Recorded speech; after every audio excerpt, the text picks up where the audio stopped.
Сәлем достар, сіздермен бірге Салтанат. Бүгін өзгеше хризантема печеньесін дайындайтын боламыз.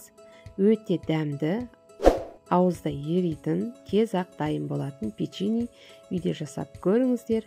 Менімен бірге видеоның соңына дейін қараңыздар. Мына печенье тез ақ әрі қолжетімді заттардан үйіңізде бір жұмыртқа мен маргарин болса, дәл осы печеньеді жасап көріңіздер.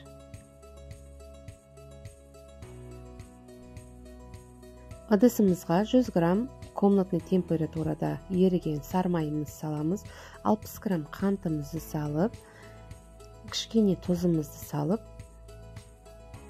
шаншқымен дәл осылай араластырып аламыз қантымыз бен сары майымызды.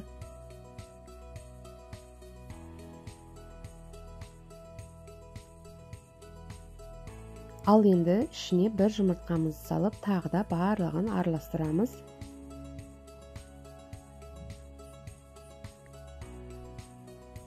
Ал енді 250 граммдай ұнымызды ақырын саламыз. Үстіне бір қасық қопсытқышымызды салып, қамырымызды илейтін боламыз.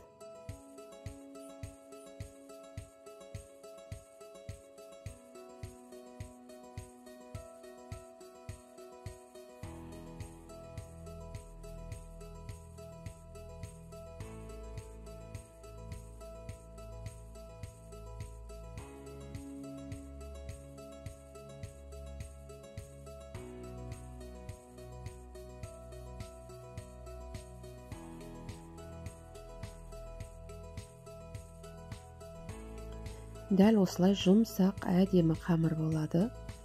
Бұны енді холодильнигімізге 20 минутке қоятын боламыз. Арадан уақытымыз өтті. Холодильниктен қамырымызды алдық. Дәл осылай видеодағыдай етіп жайып аламыз. Енді дәл осылай 4 бөлікке бөлеміз. Сосын бір бөлікті тағы да 3-ке бөлетін боламыз.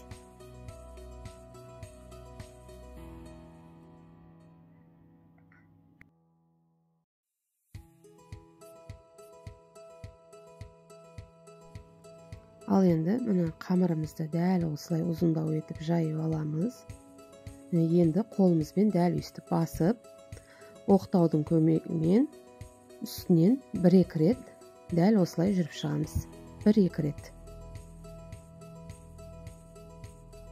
Енді дәл өстіп бір-біріне жабыстырамыз. Енді пышақпен дәл осылай кесіп шығамыз. Дәл видеодағыдай жасаңыздар. Енді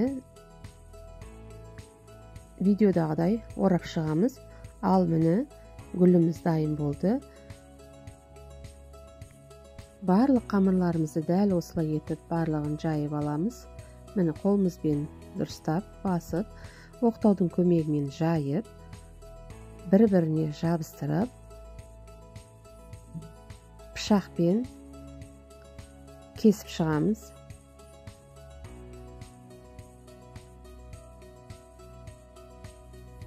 Пышақпен кесіп болған соң ораймыз.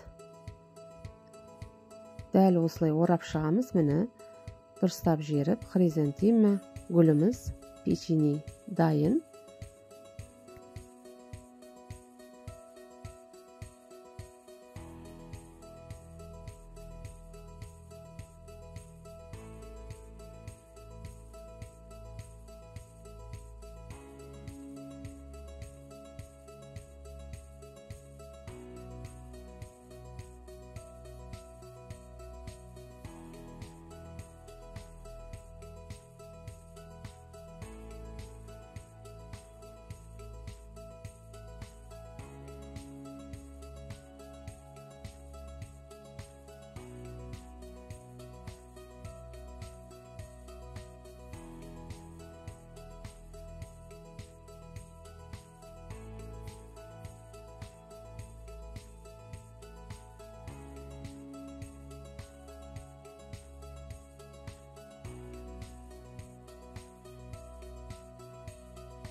Ал міне печеньеларымызды листімізге қойдық.